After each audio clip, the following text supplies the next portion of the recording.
Magkano ang pasahe sa jeep ng estudyante ka? October 2000, 4 pesos ang minimum na pasahe sa kada unang 5 kilometro sa mga jeep sa Metro Manila. Higit 14 pesos ang noon ang karaniwang presyo ng diesel sa mga gasolinahan.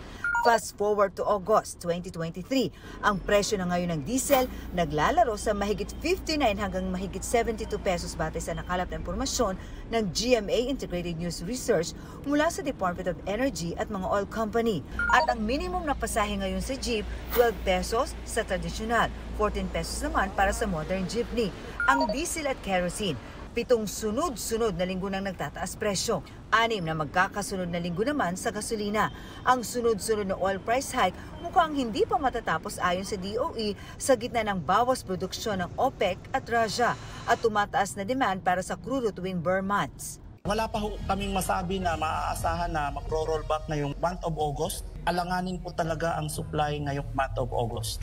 Okay, and probably September. Tingin ko sir, sakto na siguro. Pwede na rin yun, dagdag. Kung saan naman wala.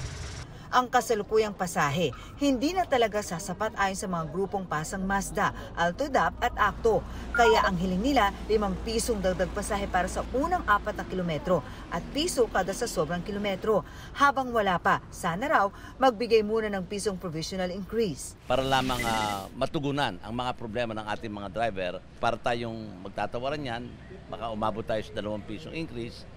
Kung magtuloy-tuloy raw ang diesel price increase hanggang Disyembre, posibleng umabot yan sa 80 pesos kada litro base sa impormasyong nakarating sa kanila. Ngayon pa lang, 400 pesos na raw ang nalulugi sa bawat tsuper dahil sa mga price hike.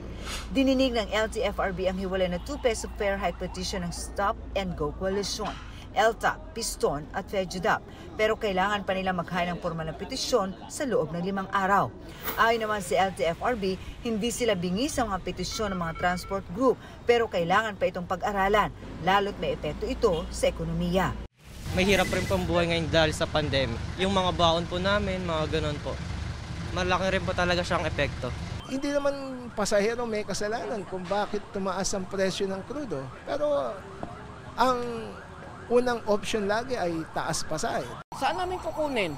Pwede ba kaming kumuha doon sa mga magsasaka?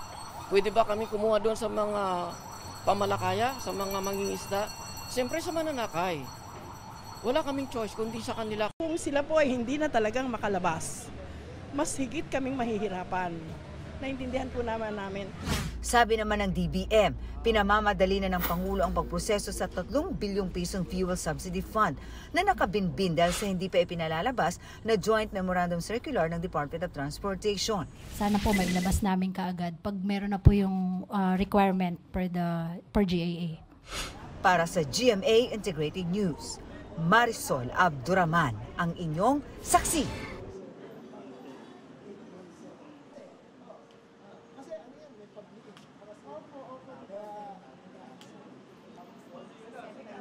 Mga kapuso, sama-sama tayong maging saksi.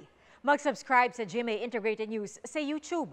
Para sa mga kapuso abroad, samahan niyo kami sa GMA Pinoy TV at sa www.gmanews.tv.